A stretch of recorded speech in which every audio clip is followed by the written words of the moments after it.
On your Wednesday episode of Locked On Raptors, we've been talking about Dame from the Toronto side of things the last couple of days, but what's going on in Portland? And what are some common misconceptions that are being thrown around about Damian Lillard of late? We'll get into that and more with Erik, García, Gundersen of Blazer Banter on today's show. Thanks for hanging. You are Locked On Raptors, your daily Toronto Raptors podcast, part of the Locked On Podcast Network, your team every day. Hey, what's going on? And welcome to another episode of Locked On Raptors, part of the Locked On Podcast Network, your team every day. It is Wednesday, September the 27th, and I'm your host, Sean Woodley. Been covering the Toronto Raptors now, going on 10 seasons on various platforms. You can find all my work over on Twitter at WoodleySean. You can go find the show on Discord. The link is in the description. Come hang out. We got a great little community of listeners building around the show. And you know what we're talking about. Just Dame trade, just truly some sick puppies who can't get enough. I'm one of them. Come hang out with the rest of the crew in the Discord. Would love to see you in there. Of course, you can follow, subscribe to, rate, and review the podcast for free on your favorite podcast apps and on YouTube so you never miss an episode and make me feel real good when we get those sweet subs and likes and all that good stuff. Today's show is brought to you by Jace Medical. Empower yourself with when you purchase a Jace case, providing you with a personal supply of 5 antibiotics that treat 50+ infections. Get yours today at jacemedical.com. That's JASE medical.com. And let's get to it. Dame week on the podcast continues because what the hell else are we going to talk about? And I figured it was time. We got someone from Portland on the ground there in the midst of all that's going on with the Blazers. Has had a wonderful summer just documenting this ongoing saga to get a little read as to what's going on from the Blazers end of things, talk a little about Dame the player from someone who's watched Dame for the last dozen seasons, and maybe get a little predictions for how this is all going to go. It's Erik García Gundersen from Blazer Banter. Erik, former host of Locked On Blazers as well, a dear old pal, making his return to the show. How are you, my man? I'm great. Great to be back home on the Locked On Podcast Network. Fond memories for sure. But thank you for having me. I mean, what a great time to be on. And it's been a crazy summer. And in the sense that we've all just been holding our breath for 3 months. Waiting for this to happen or not happen. Because I think I'm of the opinion that I kind of want to see him and Scoot play together. I'm kind of a crazy person who I don't really we already went this way. They tanked it. Scoot is sick. I want to see him play with Dame, but realistically Dame is over it and wants to be on a team with more veteran players that can actually help him win in the playoffs. And I understand that. And it seems like Toronto, from what everyone is reporting this week, has pulled up their seat at the table and is really actually seriously talking about this now with Portland. Yeah, so we'll get into, potential matches as far as the Raptors and Blazers go on trades. I just kind of want to get your read on the whole thing, man. It's been bizarre. This is going to be a very broad question. Prepare yourself. It's been bizarre. It's been drawn out. It's been a lot of sort of Damian Lillard being reflected in a way that Damian Lillard has never really been reflected publicly before. He's kind of always had this reputation as this leader, as this dude is going to stick with Portland. Is there a level of sour grapes over this whole thing among Blazers fans? Is it a kind of we understand type of thing? What's the vibe in Portland as it relates to this whole thing where the maybe best player in franchise history, I don't know if that's controversial or not, but, sorry, Clyde Drexler, but, what's the read? Are Portland fans resigned and accepting of something new, or is this going to put a bit of a damper on their relationship with Dame, which has lasted for over a decade? I think that a lot of people were kind of ready for a new something, whatever that was, whether either they were going to go all in with Dame's timeline and try to make a move to win now, or have him move on. I think what a lot of people in the fan base did not expect was that it was going to be one team. I think a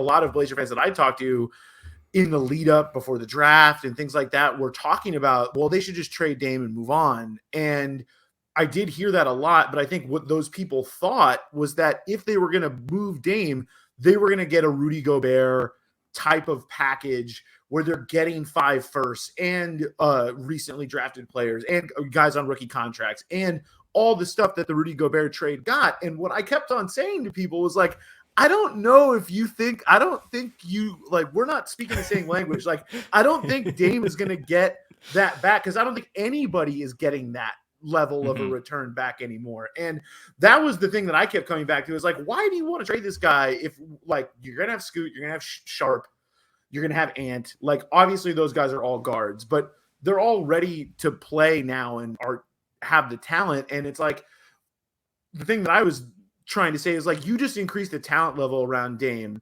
maybe give it a shot. And I think whereas last summer they did almost everything that Dame and his agency asked for. They went and got Jeremy Grant, who Dame wanted for a long time.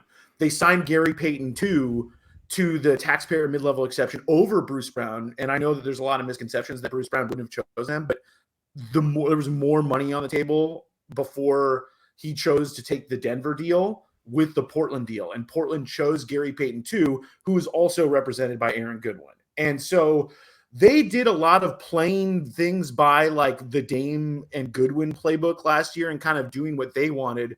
And to me, the choice of taking Scoot and not necessarily trading him for, like, say, Paul George or there was Pascal a lot of Siakam. Siakam. There was rumors about Zion, and there's still, you talk to people involved, New Orleans says they never offered Zion. Portland says they were never really that serious about it. I feel like the truth is somewhere in the middle. But to me, I think they made a choice that we're going to make the choices this time. To me, was like what they, instead of making the moves that Dame and his agent have prescribed to us as the right moves, I felt like they were making the moves that they thought made the most sense for the team. And I do believe Cronin when he said that they could have Scoot and Dame together. But obviously, Dame is going to have a different opinion about that. And he wants older guys and veterans because that's usually what wins in the league. Like that's usually, and I get it that he doesn't want to wait around and see on the off chance that, like, all the young guys are, like, ready to do some, like, Oklahoma City, 2012 type of stuff where it's like they're ready way sooner than everyone thinks and it's a surprise. And I get why he's not willing to bet on that. And I think that's what happened, is like he wanted to leave and wanted to go to Miami explicitly. And the flirting has been there with Miami for a while. And a couple of summers ago, there were even rumors about Portland when the Chauncey Billups hiring was happening. There were rumors about back channel communications between Portland's ownership group and Erik Spoelstra and trying to bring him home. And that didn't ultimately happen. But going back to that summer where they fired Terry Stotts, I think is an important place to go back to, because when they fired Terry Stotts, the two of the choices that Dame wanted to be head coach were Chauncey Billups and Jason Kidd. And they chose Chauncey Billups because Neil Olshey, who was in charge at the time, had a relationship with Chauncey Billups. He had traded for him when he was on the Clippers, and Chauncey Billups was on that weird Clippers team as, like, the backup point guard. And that's when Dame started to, like, kind of, like, hint at maybe it not always being in Portland, like his future not always being here. And then the way I see it, it was like a little bit of a power struggle. And then there was this workplace investigation into Olshey that ended with him getting fired. And what happened after that is that created a power vacuum within the organization, because Olshey had that power for a long time. And he had been in power as the GM longer than I think most GMs in team history. Like, he had had a pretty long run there. And when he got fired, basically, there was a huge power vacuum. And I think there were two people that were fighting for power there. I think it was Chauncey Billups as the recently hired head coach. And I think Dame also. And I think at that time, Dame hadn't signed a long-term deal. And I think all of those things kind of coalesced, and Joe Cronin, who, unbeknownst to anybody, had a history with Chauncey Billups, dating back to playing high school basketball against each other in Colorado. He then becomes the general manager. And I think the connection to Chauncey Billups is an important part to remember here. And I think all of those things kind of happened, and then the contract was offered. And I think I'm not necessarily sure that if Neil Olshey was still general manager, that extension offer would have come in that way for Damian Lillard. And I think that he was able to benefit from that power vacuum shift. And now we're here, though, because he makes so much money, and his contract is what it is until he's 36. But I think this gets us into a good place to talk about misconceptions, because you mentioned to me before we got on here about the winning player stuff. I think I actually want to talk more about his age and the injury history, because let's do that. We'll take a quick break. We'll come back on the other side. We'll dig into that, the injury history that may or may not actually be an injury history, the age, all that stuff, and some general misconceptions that I'm kind of seeing just in the general discourse around whether the Raptors should actually do this and go all in for Dame. We'll get into that coming up just in a sec. We also got predictions for how it's all going to end coming up later on. We'll talk about the Heat package, the Raptors package, etc., etc. Before that, however, today's show is brought to you by Jace Medical. Everyone should be empowered to care for themselves and their loved ones during the unexpected. That's why Jace Medical offers the Jace Case. The Jace Case provides 5 life-saving antibiotics for emergency use that gives you peace of mind, so you're not just hoping you have access to medication in an emergency. Jace Medical makes it so you have the medication in hand. Jace Medical is simple. They handle everything from the online evaluation to licensed pharmacy medication delivery and ongoing doctor consultation and care with their in-house physicians. Don't get caught unprepared. Get $20 off on these life-saving antibiotics today from Jace Medical by using the code LOCKEDON at checkout on jacemedical.com. That's JASE medical.com.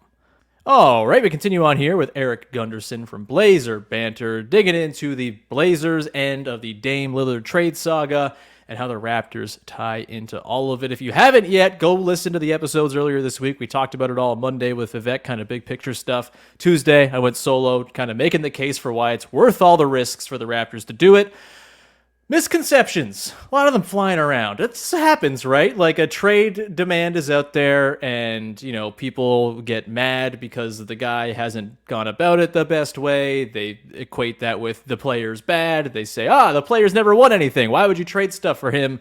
Blah, blah, blah, blah, blah. There's lots of stuff flying around about Dame. I want to run through a few of what I think are pretty common misconceptions about Damian Lillard, the player, that are flying around amidst all this. Let's start with the health, shall we? Of course, I think that's he's being talked about in a similar light almost to Kawhi Leonard back in 2019. Maybe not quite as extreme as he's an injury risk. He's got an injury history. It's not really the case, right, Erik? No, it's not true. He has been, for a franchise that has been much maligned and always made fun of for the amount of important players that have missed extended periods of time or have had a chronic injury that shortens their career, Damian Lillard has been like a beacon of health and availability for the Blazers franchise that they frankly never, ever had. And the only times that he's missed extended time, he had a little bit of a calf issue, which if you talk to people around him, insist that the medical staff on the Blazers was more urgent in having him sit than he wanted to sit. He thought he could play through his calf soreness that had him miss a bunch of games at the start of last season. The year before, he had abdominal surgery for an injury that says that he had been playing with for 4 years, which was basically like a sports hernia kind of thing where he had an abdominal situation. And he got that repaired, and then last year had the best statistical season he's ever had. So I don't think that that the concern about his injury history or his age, to me, is I think it's just a huge misconception about who he is as a player. Is someone who's always been available, someone who always plays, and someone who takes care of his body better than most guys in the NBA. And I think that would be I would not worry about availability when it comes to Dame. That's good to know. The other thing, I suppose, that could tie into the availability question is whether he would actually show up or not. We got some reporting from Mark Spears on Tuesday suggesting that he would show up. It's fine. He'd be a professional, et cetera, et cetera. We know Miami's his preferred destination. No one is saying otherwise. We know this is true, and his representation has made that very clear with the pretty transparent, I would say, like leveraging and bluffing about him not going somewhere else. Erik, you've covered Dame for a long time. He carries a reputation of being one of the single best leaders and team dudes in basketball. Do you believe at all that if he were traded to the Raptors, that he would sit out, not come to, or like do the James Harden thing and not try? Like, is that in the DNA of Damian Lillard?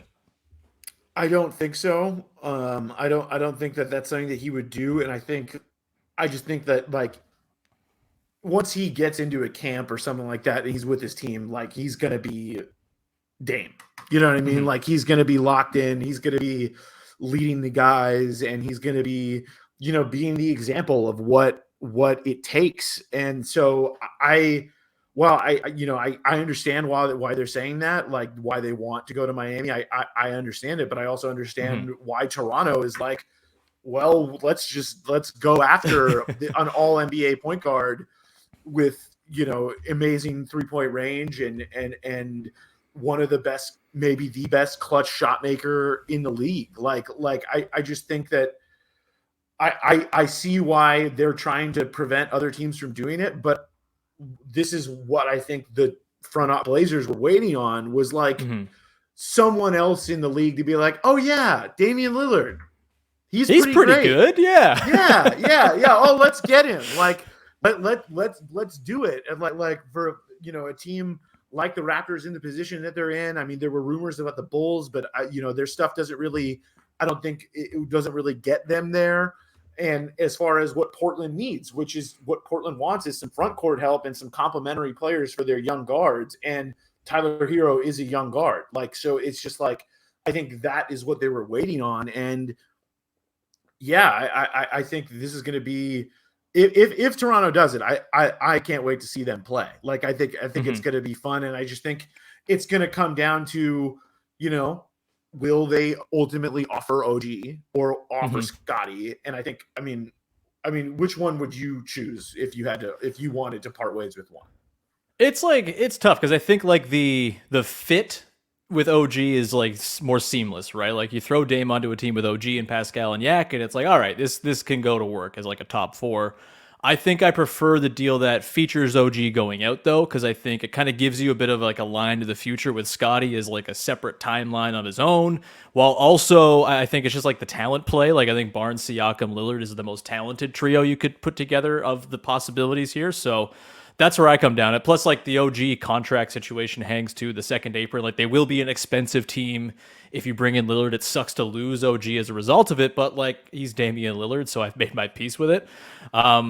Yeah, that's kind of where I come down on it. I'm not sure if you kind of feel the same, but yeah, I mean, I would be down. Like, obviously, Scotty would be like the most intriguing talent play. To your point, like that would be the home run. But like, let's say they could get OG, if they could get Grady Dick, if they could get a couple of first-round picks on top of that, like that's a win for me. If you're Portland, especially if you include what everyone seems to assume is the other part of that trade, which is getting DeAndre Ayton for the Blazers as well at center. And I mean, for Portland, OG would be the first starting caliber small forward that they've had since they traded Nick Batum, almost a decade ago. And the Mo Harkless erasure, unbelievable. I'm sorry, Mo. My apologies to Mo. But like, Al-Farouq Aminu is pounding on the table listening to this episode. Well, this is a testament to, I think, a lot of people think Dame, back to another misconception, is just like a great stats guy and doesn't actually help the team win. I wanted to ask you about this. Go off, King. And I think the Al-Farouq Aminu, Mo Harkless squad is a great example. Like that team was built to tank. And Dame and CJ, also to his credit, who I think deserves credit for this because he was MIP that year. Like Dame and CJ were just like, absolutely not. We're not going to tank. And they just won a bunch of they got, I think, the 5th seed that year, and it was like a pretty weak West, but then they got lucky, like Blake Griffin breaks his hand, Chris Paul gets hurt, and they beat the Clippers, end up in the second round of the playoffs, and it was completely unexpected, and it's because like Dame wants to win, like that is the number one thing on his mind, and I think whoever gets him, I mean, another team that I heard the other day thrown out, Michael Grange had it in his article about, was Orlando. And like, right. To me, Orlando is not that far off from where Toronto's at. And if they got Dame and paired him with Paolo and Franz, they could instantly they could be in the mix for a top 4 seed. I would put them up there with the Knicks and the Cavs and those teams.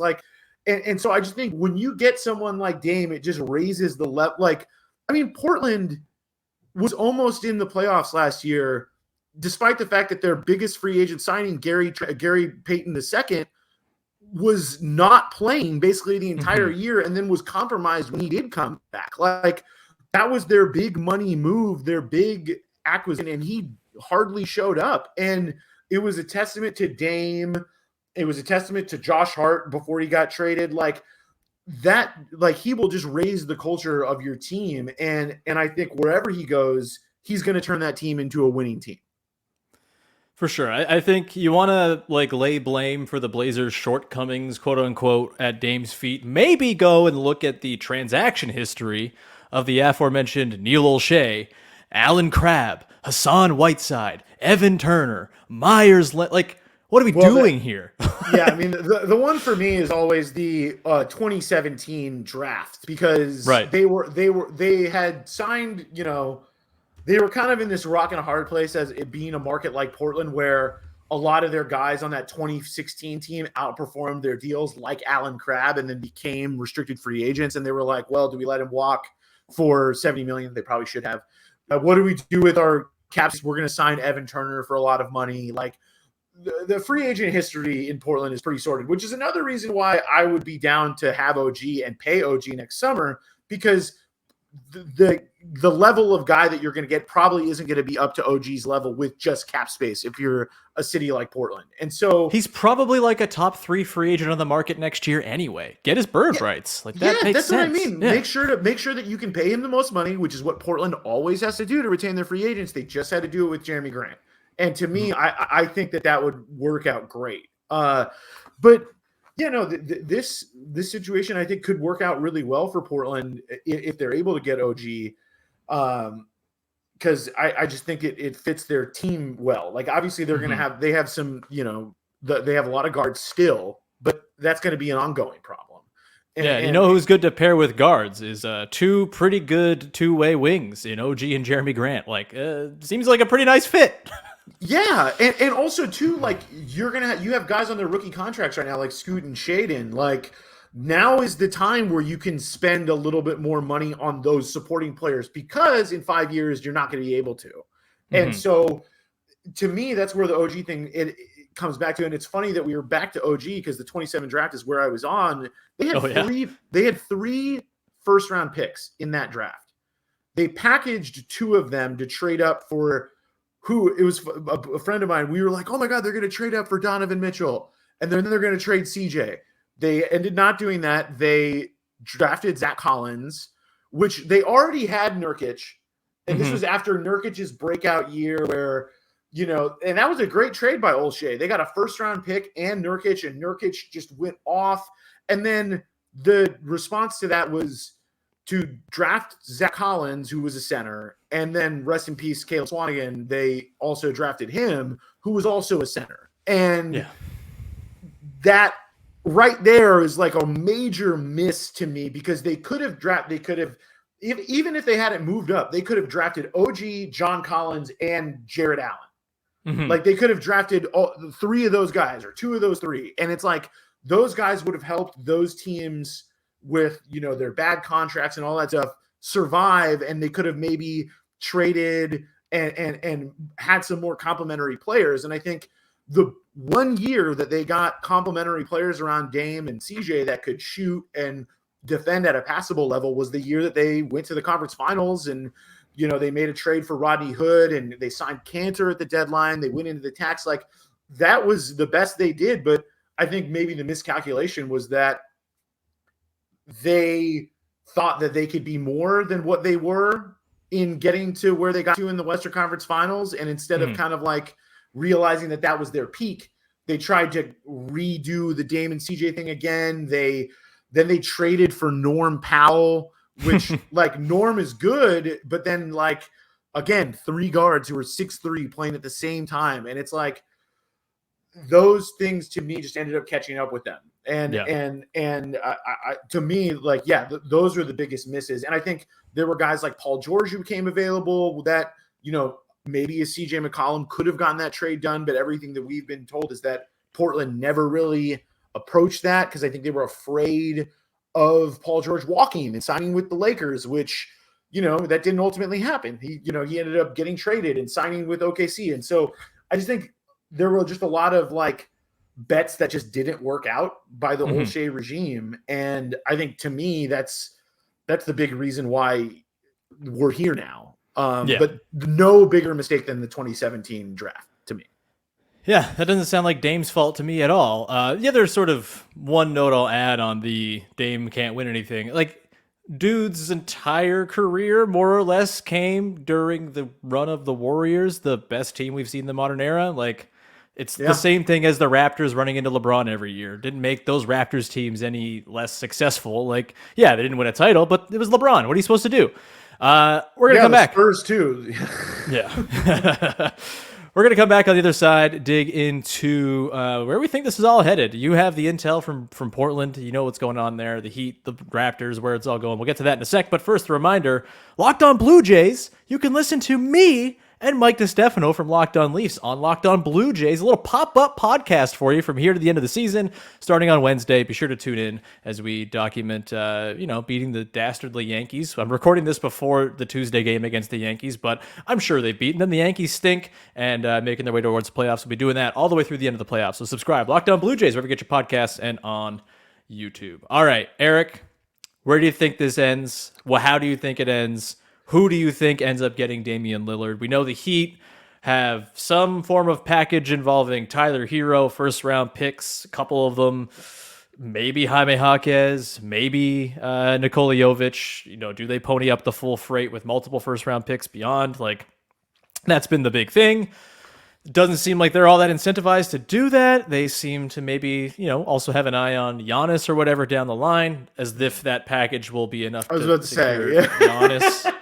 But hey, Heat fans will tell you, Giannis is ours, baby. Who needs Dame? Anyway, the Raptors, of course, plenty of different things floating around. You mentioned, it's interesting. Do they even offer OG? I don't know. I don't know. I don't know. No idea about what's been offered, what hasn't been offered. But what's your sort of understanding of where things sit with the offers from Toronto and Portland, if you have that intel, and where do you ultimately think this ends up? I don't have anything like concrete. I think I've just been hearing a lot of the, it sounds like Toronto is in the lead. It sounds like Miami is not involved in the talks. I'm going to guess that Masai puts OG on the table and it gets done. And I think that's what puts it over the edge. And I think Portland walks away with OG, Ayton, Grady Dick, and a couple picks. And I think that is a home run for Portland, considering that the whole summer all we've heard is Tyler Hero and Jaquez and Jovic.